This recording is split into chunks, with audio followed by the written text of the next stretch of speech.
Oh, most gangsters, they tried to stay invisible. And Crazy Joe, he practically dared New York to stare at him. It's a guy who allegedly kept a pet lion in Brooklyn. Oh, shit. Hung out with celebrities in Manhattan nightclubs. Talked philosophy with intellectuals. Worked with Harlem drug dealers when the mafia still lived by strict ethnic rules. He's a jack of trades. And he may have helped gun down one of the most powerful mob bosses in America inside a barbershop. You might know him as Albert Anastasia. Then, somehow, after all that, he ends up bleeding out on the street outside of Umberto's Clam House on his own birthday. While one of the bloodiest mafia wars in New York history explodes around him. Well, he's the cause of it. Right. Depending on who you ask, Crazy Joe, he was either a violent psychopath who nearly tore the mafia apart, or he was the closest thing organized crime ever had to a rock star outlaw. Yeah, both probably. Honestly, the argument still hasn't ended because we're still talking about it right now. Yes, we are. Crazy. Outlaws and gunslingers. Real stories, the way they actually happened. Oh, Crazy Joe, Gallo, he was born April 7th, 1929, over in the Red Rock section of Brooklyn. His daddy is Umberto. His mom was Mary. His dad had been a bootlegger during Prohibition, and once that money started rolling in, he poured a lot of it into a loan sharking operation. Okay. He also never really did much to stop Joe or his brothers Larry and Albert from getting involved in neighborhood crime early on. He said, "This is probably going to, if you guys are going to be exposed to it, who cares?" Right. Wow. Well, as the years go by, everybody connected Joe to the South Brooklyn and Red Hook, especially because his family, his roots are right there. He actually grows up in Kensington, though, which back then was usually considered part of Flatbush. Family, it runs a little greasy spoon called Jackie's Chocolate, 108 Beverly Road. And as of late 1964, the United States Senate Organized Crime Dossier still lists the family home at 639 East 4th Street as Joe Gallo's permanent address. He wasn't living there. Right, old Crazy Joe. He goes to PS 179 in Kensington for grade school. But by 16, he drops out of the Brooklyn High School of Automotive Trades. Oh, why would you do that? That's in Williamsburg. Not long after that, he gets into a car accident and suffers head trauma. Oh, there you go. Afterward, people start noticing what gets described as a nervous tic. Around this same period, Gallo and two of his longtime friends, they call him Pete the Greek, Peter Diopoulos, and Frank Iliano. They are hanging out around places like Ace Pool Room on Church Avenue. And also this candy store at 36th Street, 14th Avenue. All right, weirdos. Right, nearby Borough Park. They talk through different criminal schemes while they're hanging out together. Then, 1949, after watching the movie Kiss of Death, Crazy Joe becomes obsessed with Richard Winmark's gangster character, Tommy Udo. He starts imitating him. He starts repeating his lines from the movie everywhere he goes. And after he gets arrested in 1950, he's temporarily sent to Kings County Hospital. This is where doctors diagnose him with, you guessed it, he's a schizo. Oh, jeez. Years later, Albert Seidman, who headed the New York City Police Department Detective Bureau, he would describe Gallo as the little guy with steel balls. And You got some fucking nuts on him, huh? And by then, Joe's brothers, Larry and Albert, who now carry the street nickname Kid Blast, are fully involved in criminal activity right alongside him. Good for him.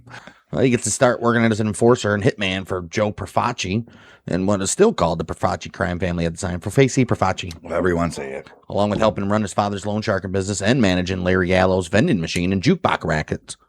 But a lot of people saw that as a crown jewel of the family's operation, too. Okay. Joe also personally oversees all kinds of other rackets, though. He runs floating dice games, high-stakes card games, extortion shakedowns, and a numbers operation. His headquarters is a place called the Dormitory.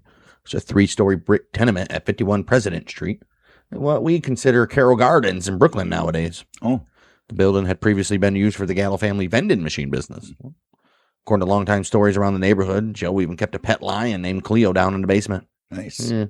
Before long, Gallo secretly owned several nightclubs in Manhattan, along with 2 sweatshops in the garment district. Yeah. Fuck yeah. Then 1957 comes one of the most famous mafia murders in American history. Profaci, he allegedly asked Gallo and his crew to kill Albert Anastasia, who's boss of the Gambino crime family at this time. It's the Anastasia family back then. Right. Anastasia's own underboss, Carlo Gambino, he wants him gone and supposedly reaches out to Profaci for making it happen. Yeah. To help make it happen. Yeah, this is the old time of let's get rid of these mustache Pete's, man. These guys are fucking shit up. They won't let us go into drugs. Right. As we know, October 25th, Anastasia walks into the barbershop inside the Park Sheraton Hotel, Midtown Manhattan. While he's sitting back in the barber chair, got shaving cream on his face, hot towel over his eyes. 2 men wearing scarves over their faces suddenly rush in. They shove the barber aside and unload on him and storm bullets. Anastasia, he dies right there in the chair. Damn right. He really didn't. Right. He got up and thought he saw the attackers in the mirror attack the mirror and then laid down on it. Well, died on the ground. But Right. the killers are never officially identified, but years later, old Carmine Persico, he claims that he and Gallo were involved in the shooting. Why would you make that claim if it's not true? Well, Persico even jokes that he had been part of Gallo's barbershop quintet. Oh. The next year, Joe and his brothers get hauled down to Washington to testify in front of the McClellan Committee, the United States Senate investigation into organized crime. While visiting Senate counsel Robert F. Kennedy in his office, Gallo reportedly flirts with Kennedy's secretary. Oh. He then tells Kennedy that his carpet would make a great dice game surface. Oh, shit. Once the brothers finally take the witness stand, though, they give investigators absolutely nothing useful. They just wanted to make a mockery out of them. By the early 60s, the relationship between Crazy Joe and his brothers Lawrence and Albert and Joe Perfaci, it's starting to completely fall apart. Huge part of that comes down to money.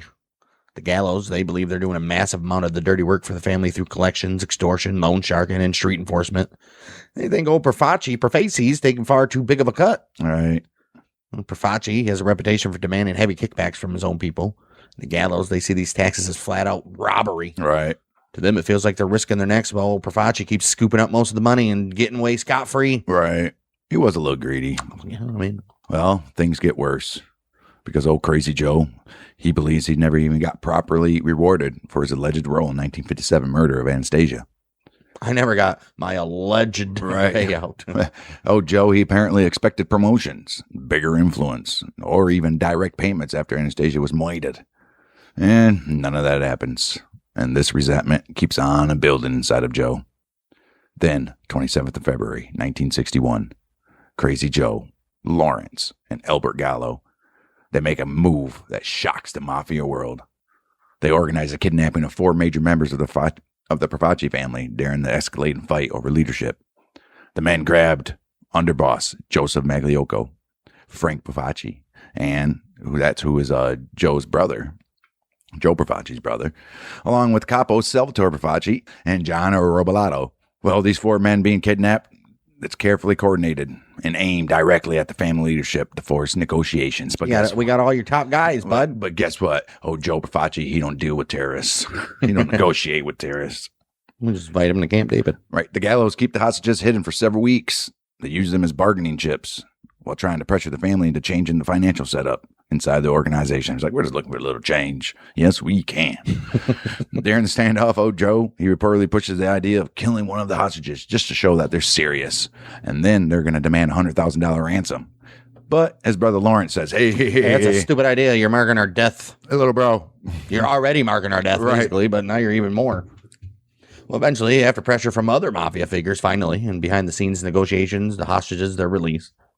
At that point, damage is already done. The kidnappings light the fuse on a full-blown internal war inside the Perfaci family. They ain't just going to sweep that under the rug with the, I'm sorry at a dinner, and you kiss his little ring. Kidnapped 4 of our guys. Man. Right. Violence, it soon starts breaking out all over the place. The Gallo crew launches attacks against Perfaci loyalists and even makes attempts to capture Perfaci himself, although those efforts narrowly fail. The fighting spreads through Brooklyn rackets with ambushes, retaliation, and crews being sent out to protect territory and enforce loyalty. Perfaci's side, he hits back hard too. August 1961, Gallo associate Joseph Joe Jelly Gioeli, he disappears and is believed murdered. Somebody invited him fishing, and he went sleeping with the fishes. You never go fishing, buddy. To make the message crystal clear, a dead fish is reportedly left at a Gallo hangout. That makes sense. Geez. Even with that pressure, though, the Gallos keep pushing back through intimidation, street-level enforcement, and selective retaliation instead of immediately turning the conflict into nonstop mass killings immediately. Right. Wow. During the middle of the war, things get even more personal for the Gallos. Old Lawrence, he's nearly murdered after Carmine Persico and Salvatore D'Ambrosio, they call him Sally, they allegedly try to strangle him inside the Sahara Club in East Flatbush. Some bitch. Lucky for Larry, he only survives because old Popo officer unexpectedly walks in and interrupts the attack. Hey, what's going on here? Jeez. Why is he walking into the Sahara Club anyways? Right. Well, what makes it even worse is that the Gallos had actually been aligned with Persico earlier in the fight. They sure did. Joe and his loyalists. After the attempted hit, the Gallos started referring to Persico as the Snake, believing he had completely betrayed them. Well, I would say so. Right. And that nickname, he sticks. The gang war just keeps escalating. By this point, the conflict has already led to 9 murders and 3 disappearances, so 12 murders. Right. As the violence grows, the Gallo crew pulls back to their stronghold at the dormitory in Brooklyn. Later that very same year, Persico is indicted for the attempted murder of Larry Gallo. But guess what? That case falls apart when Larry, he's like, I don't even know what you're talking about. Yeah, I never got strangled. Nah, I'm good. You still got the marks around your neck. No. The cop literally took a picture of it. I don't know. Wasn't me. No, you police. You tell me. Then, Like we're literally telling you. And then November 1961, Crazy Joe himself gets convicted on conspiracy and extortion. And it's tied to an attempt to shake down a businessman. Oh. 21st of December 1961. 7 to 14 years in prison. Wow. Well, he's in there serving a sentence. Joe, he ends up doing time in 3 different New York State prisons. You had Green Haven Correctional Facility, Attica Correctional Facility, and Auburn Correctional Facility. And while Crazy Joe was locked up at the Attica in 1962, something happens that briefly flips the public image of the Gallo crew on its head. His own brothers, Larry and Albert, along with 5 other crew members, they rush into a burning tenement building in Brooklyn near the hangout, the Longshore restroom.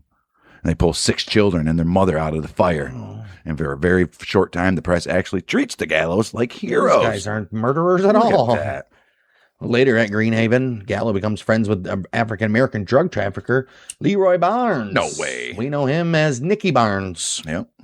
Gallo apparently sees where things are headed before a lot of other mafia figures do. He predicts that black gangs, they're eventually going to take control of Harlem drug trade, which they do, him and Frank. And he starts giving Barnes advice on how to strengthen and organize this criminal operation. Then, August 29, 1964, Gallo, he files a lawsuit against the New York Department of Corrections. Oh, why? He says prison guards at Greenhaven subjected him to cruel and unusual punishment after he allowed a black barber to cut his hair. Oh, that's fucked up.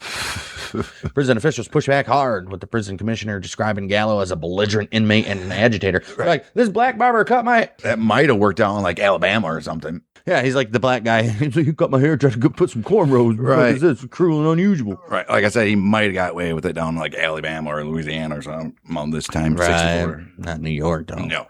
Well, when he later lands at Auburn Correctional, though, he starts changing in ways people probably wouldn't even expect from his reputation. He takes up watercolor painting, becomes a serious reader. He works as an elevator operator in the prison woodworking shop. Oh, good for you. Can you not be a serious reader? Yeah. Can you be like a jokester reader? We're not serious readers. Right. During the prison riot there, though, Gallo reportedly rescues a badly wounded corrections officer from a group of angry inmates, too. That same officer later appears at one of Gallo's parole hearings to testify on his behalf. He says, this guy's a good man. Look at that shit. Donald Franco's another inmate at Auburn. He later says Gallo was extremely articulate and had impressive verbal skills. Fuck yeah. Franco's, he claims Gallo could describe gutting a man with the same calm, polished delivery he used when talking about classical literature. Fuck yeah. He's like, Monier really pumps my nads, Right. and then I gutted the shit out of him. Right. Then May of 68, while Joe's still behind bars, sadly, his old brother Larry dies of cancer. Damn it. Damn. Old Crazy Joe finally granted parole on April 11th, 1971. It's 10 years he served. By the time he gets out, the old Profaci family had changed quite a bit. Joe Colombo is now running the shit. After the death of Joe and Darren Joe Gallo's, the other Joe. right? And Darren Joe Gallo's years in prison, his faction had largely gone quiet. This is Joe versus Joe versus Joe. Right. Well, tensions inside the family never really even disappeared. As soon as old Crazy Joe gets back to New York City, he starts complaining again that his supporters inside the Colombo family have been neglected and pushed aside while he was locked up. Probably were. He believes his people lost territory, Probably lost their did. influence, and they lost shitloads of money during his They prison definitely years. did. Right. He blames the family leadership for taking advantage of the situation. And Colombo, he said, you know what? We're going to try to reach out in an effort to smooth things over. But old Crazy Joe, he rejects the offers almost immediately. In his mind, he should be the boss. The deal being proposed doesn't even give his crew enough territory or even a large enough cut of profits. So the old feud between the Gallos and the Colombo leadership, guess what? Reignited, baby. I'm surprised they didn't try to have him killed in prison because they knew what the hell was going to happen when he got out. Dude. Instantly. And not long after returning to the streets, old Crazy Joe starts rebuilding his power base. He reasserts his control over the loyalists he still has left. He expands back into extortion, loan shark, and gambling operations all across Brooklyn and Manhattan. But at this very same time, he also starts building a completely different kind of public image. Compared to most traditional mafia figures, it's actually like, what? old Crazy Joe begins hanging around entertainers, artists, intellectuals in Greenwich Village. He becomes almost a celebrity gangster in certain circles. And he also breaks from the old mafia tradition by bringing in non-Italian associates for protection and enforcement work. You don't want to do that. Wow. Something many old school mobsters have said, whoa, wait a minute, boy. We don't do that shit. That mix of rebuilding his rackets while openly challenged traditional mafia culture puts old Crazy Joe and his crew on a collision course with the Colombo loyalists almost immediately. Yeah, but by this time, the old Lucky's, well, before then, he was running around, and he was the one that started hiring outside the gangs and working with other Jews ethnicities and Irish and right. Columbus didn't want to follow suit. Huh? Yeah, I guess not. Things explode once again June 28, 1971, during an Italian-American Civil Rights League rally at Columbus Circle in Manhattan. Old Joe Colombo is there speaking in front of the crowd when a 25-year-old man from New Jersey named Jerome, he walks up and shoots him 3 times at point-blank range in the head. Does. Seconds later, Jerome himself, is gunned down by an unidentified bodyguard before anyone can really question him. Damn. Colombo survives, but the damage is done. Yeah, he's done. He's paralyzed in a coma. He stays in that condition for years until he finally dies from cardiac arrest May 22nd, 1978. Wow. Official investigators, they never find evidence of some later or larger organized conspiracy, although people do say the Gallows had some play in it. Possibly. Their conclusion is that Johnson, he acted alone and was driven by personal grievances against Italian-American organizations. Okay. But inside the mafia world, almost nobody believes that story. He could have been a contractor or garbage owner. Garbage business owner. Loyalists inside the Colombo family, especially the faction led by Carmine Persico, they immediately suspect Crazy Joe and his buddies. Yeah, why wouldn't you? Part of that suspicion comes from the bad blood already boiling between Gallo and Colombo.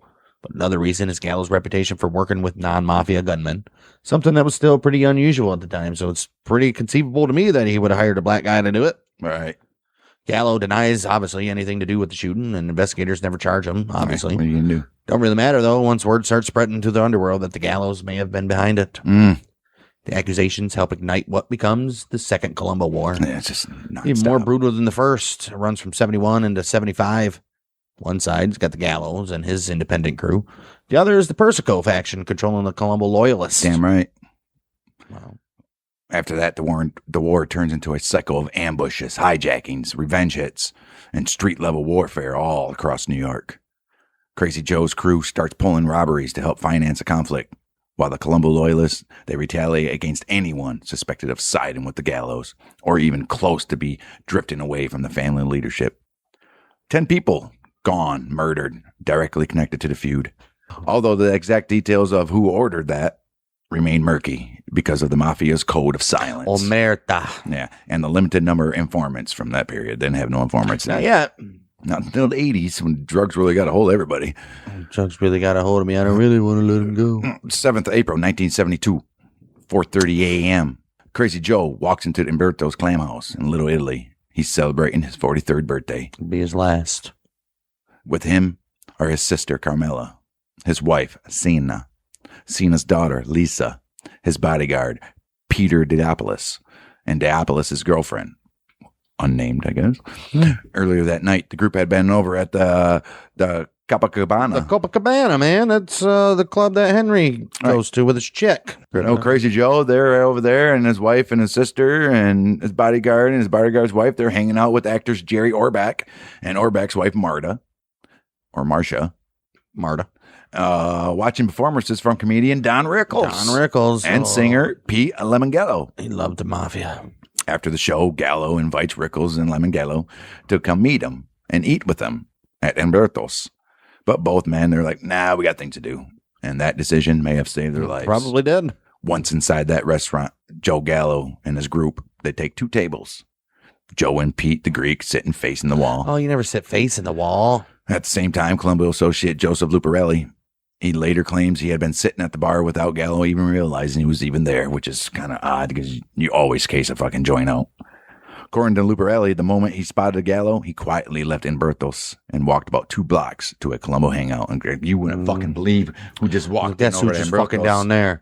Well, Luparelli, he says he then contacted Colombo leadership figure Joseph Iacovelli, and this bitch, Don Illuminati, helps pull together a hit team. Fucking busting out some records. Yeah. He helped pull together a hit team. According to his story, the shooters included Colombo associate Philip Gambino, Genovese crime family soldier Carmine DiBiase, they call him Sonny Pinto, and 2 other men who were supposedly connected to the Patriarcha crime family and up there in Boston. The belief among them that was the Colombo family already had a contract out on Gallo's life, and they're just waiting for him to slip up. Right. When they get back to Umberto's, Luparelli claims he stays outside in the car while the other 4 men, they enter through the back door. And somewhere between seafood courses, the gunmen suddenly walk into the dining room, open fire with 32 and 38 caliber revolvers. Damn. Gallo curses and reaches for his own handgun, but the attack happens too fast. Roughly 20 shots are fired. Damn. He's hit in the back, the elbow, and the butt. Oh. After flipping over a butcher block dining table, Gallo staggers toward the front door while witnesses, they later say it looked like he was trying to pull the gunfire away from his family. Right. Pete the Greek, he's also shot once in the hip during the chaos. Good for him. Badly wounded, Gallo stumbles out onto the street before collapsing outside the restaurant. We've seen that famous picture. Right. Police rush him to Beekman Downtown Hospital in a squad car, but it's too late. About 5:30 a.m., Crazy Joe Gallo's pronounced dead. Damn. Though the story told by Colombo associate Joseph Luparelli ends up getting massive publicity, but not everybody buys it. Okay. A lot of investigators, they become skeptical almost immediately. Said, this dude's just doing it for clout. Wow. They didn't have that word back then, but... Right. Joe Coffey, NYPD homicide detective, eventually takes over the Gallo case from the original investigators. He later says eyewitness accounts and the crime scene reconstruction pointed police toward a very different conclusion. According to Coffey, they believe that Crazy Joe was almost certainly killed by a lone gunman, not a team of multiple shooters like Luparelli described. And it was probably Luparelli himself. Coffey also claims the police intentionally spread false information about there being 3 gunmen as a way to test informants and witnesses. Can't believe that. Wow. According to him, if somebody came forward repeating the story about multiple shooters instead of one, investigators immediately viewed them as an unreliable, just because they knew that that version had been deliberately leaked. All Good for right. you guys, getting a little smarter there. Right. Author Charles Brandt, he later points out that not a single detail of Luparelli's statement was even ever independently confirmed. And despite all the attention surrounding it, the story never resulted in any arrest. Brandt even speculates that Luparelli's version may have actually been disinformation ordered by the Colombo family itself to calm tensions after the murder. Yeah, but why would he put himself out there like that? I mean, I guess he's always a fall guy. Yeah. This mattered, and it only mattered because Umberto's clam house was owned by associates tied to the Genovese crime family. Yeah, you don't want to do that in another family's pace of business. Normally, a mafia killing happening on Genovese territory would suggest the Genovese family had approved it. But Luparelli's version painted the shooting as a sudden, unplanned act carried out without even a high-level approval. I was just sitting at the bar and it just happened. Just sitting at the bar, just playing some fool. Which conveniently eased pressure between the feuding Colombo and Genovese families. I don't know, Colombo's already feuding with themselves. Right. Well, then another completely different version of the killing surfaces years later, and that one becomes just as controversial. Shortly before dying in 2003, hitman and labor union official Frank Sharon, he claims he was the lone gunman who killed Gallo. Sharon says he carried out the hit on orders from mobster Russell Buffalino, who supposedly believed Gallo's flashy lifestyle and public behavior were bringing too much attention into organized crime. What makes the claim even more interesting is that Coffey and several other NYPD investigators actually believe Sharon may have been telling the truth. On top of that, an eyewitness who had been inside Umberto's that night, later became an editor for the New York Times, reportedly identified Sharon as the man he saw shooting Gallo, although she only spoke anonymously, of course. Even longtime Mafia journalist Jerry Capecci, who arrived at Umberto shortly after the murder while working as a young reporter for the New York Post, he later admitted that if he absolutely had to pick who likely killed Gallo, he would lean toward Sharon being the shooter. Not everybody accepts Frank Sharon's story, though, about killing Crazy Joe. In fact, a lot of people strongly dispute it. Writer Bill Tonelli, he goes after the story directly in his Slate article, The Lies of the Irishman, arguing that Sharon's claims don't hold up under scrutiny. Jack Goldsmith, he also challenged the account in Jimmy Hoffa and the Irishman, a true crime story, which appears in a New York Review of Books. Both men question whether Sharon actually had the role in organized crime history that he later claimed to have had. Former Colombo family captain Michael Franzese, he disputes it too. While discussing the assassination scene from the Irishman, Franzese says he knows for a fact what happened there because of his own connections and involvement around the mafia world during that period, and according to him, Sharon wasn't the killer. Gallo's widow also remembered the shooting very differently from the version Sharon later told. She said the attack involved multiple men, all of whom appeared short and Italian. That description obviously raises question about Sharon because he stood out physically almost everywhere he went. That's because he was 6'4" and obviously Irish and Swedish descent, which would have made him hard to mistake for a short Italian gunman in a crowded restaurant. Joe Gallo's funeral, though, takes place anyways under heavy police surveillance because authorities are expecting retaliation almost immediately. During the service, his sister Carmela stands over the open coffin and shouts, "The streets are going to run red with blood, Joey!" It becomes one of the most remembered moments connected to Gallo's death. Meanwhile, his brother Albert, he wastes no time looking for revenge. He sends a gunman from Las Vegas to the Neapolitan Noodle Restaurant in Manhattan. That's where Colombo figures Joseph Iacobelli, Alphonse Persico, and Gennaro Langella are supposedly eaten. But the hit completely falls apart. The gunman can't identify the mobsters correctly and instead opens fire on innocent diners, which 4 people are shot and 2 of those are killed. After the attempted retaliation, Iacobelli flees New York, which helps clear the way for Persico to rise as a new power inside the Colombo crime family. Under Persico's leadership, and even while Persico himself is imprisoned, the family gets dragged deeper into another brutal internal war that continues for several more years. Eventually, in 1974, a deal is reached, allowing Albert Gallo and the remaining members of the crew to leave and go join the Genovese crime family instead. Meanwhile, Joseph Luparelli, he starts becoming increasingly paranoid after the Gallo killing. He eventually flees all the way to California before contacting the FBI and agreeing to become a witness. Luparelli identifies the 4 alleged gunmen involved in Gallo's murder, but prosecutors still can't make a case. Investigators have no independent evidence backing up his claims. By that point, Luparelli himself is widely viewed as unreliable. Like, dude, you're just saying shit to get time off. In the end, though, despite all the theories, confessions, rumors, and decades of debate, nobody's ever charged in the murder. By October 1975, years after Crazy Joe was killed, the area around the old Gallo stronghold on President Street in Brooklyn, it starts going through a disaster that some people connected to the crew would later view as deep suspicion. The New York City Department of Water Resources begins replacing the sewer system along what locals called the Gallo Block. The new sewer line is supposed to connect to a sewage treatment plant over in Red Hook. But then December 3rd, 1975, a building at 21 President Street suddenly collapses, killing 1. After that collapse, the entire project basically grinds to a halt for more than 18 months. What gets left behind is a massive open trench running through the middle of the street, reinforced with steel beams and filled with stagnant water after the pumps fail. The situation becomes a nightmare for the neighborhood because the standing water and construction damage, well, guess what? That starts weakening the foundations of buildings across the entire block and even buildings stretching into nearby Carroll Street.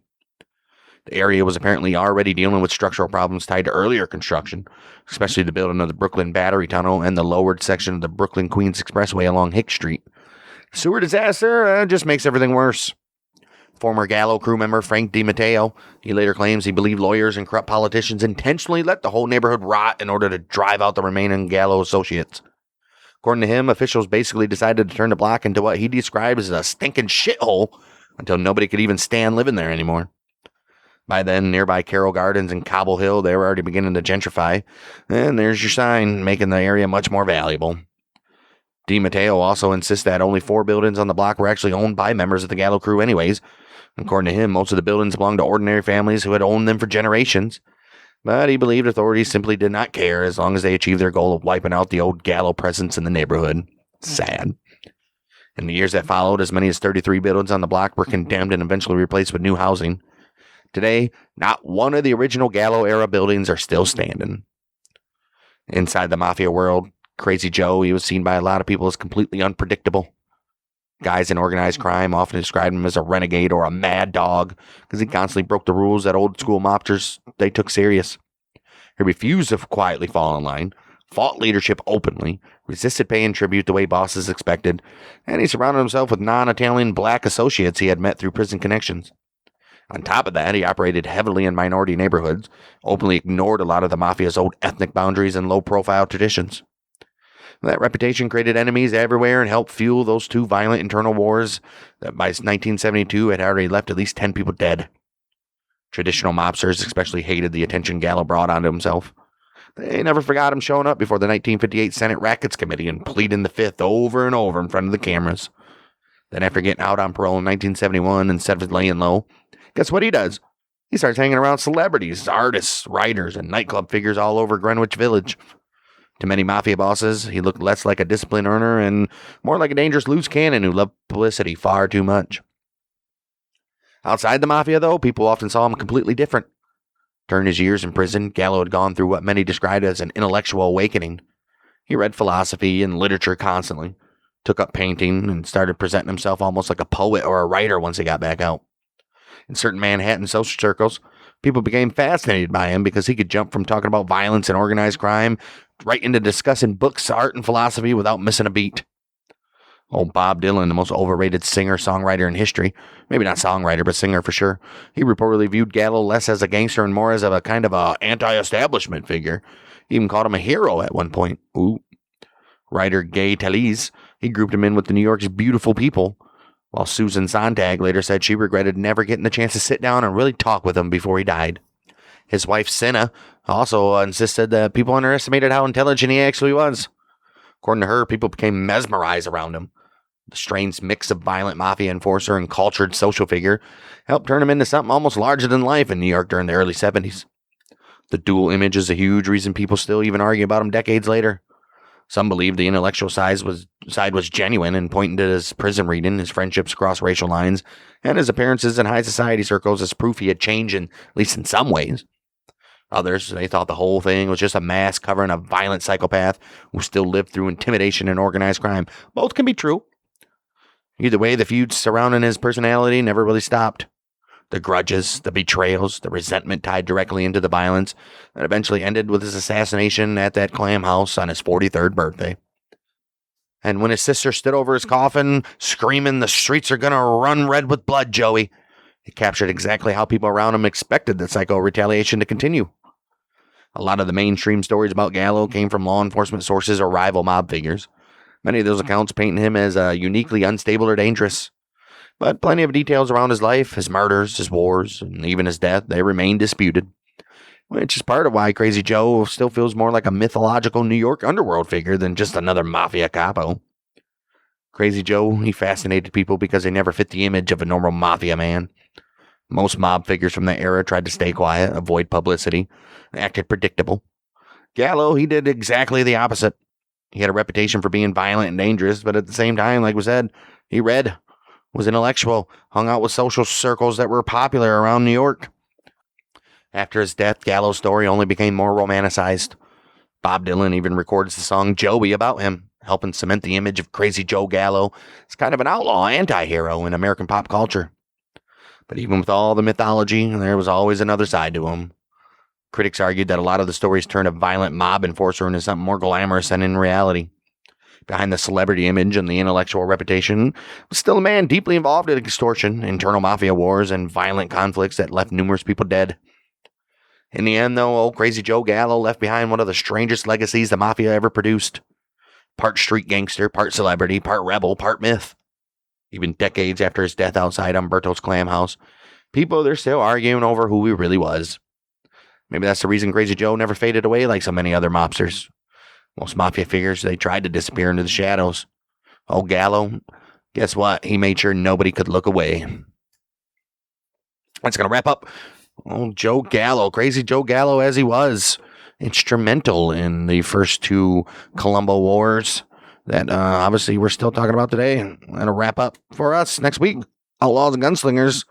We'll be back. We'll be back with a profile on old Barry Seal. You guys might have heard of him before. He was a smuggler for the, I guess, the Medellin cartel, even though he was an informant for the DEA at the same time and helped bring a lot of cases against members of the Medellin cartel, which ultimately got a contract placed on his head and didn't end well for him. He was portrayed by Tom Cruise in the movie American Made. So Barry Seal, most infamous American smuggler in American history, I would say. So we'll have that next week. And for all you guys listening on podcasts, we just did this live over on YouTube, which we're about 3 weeks ahead of when you hear. We did this about 3 weeks ago. So if you're interested in joining us live and seeing what we're up to and what we got coming down the pike before you guys even listen to it on podcast, go and subscribe to Outlaws Gunslingers on YouTube. Hit that notification bell so you know when we're live, know when we're dropping videos. And if not, just leave us a review. Give us a comment on the podcast platform you're listening on and share us with your friends. For all you on YouTube, same goes for you. Hit that subscribe button, and we'll see you next week for Barry Seal on Outlaws and Gunslingers, Multi-Michiganders.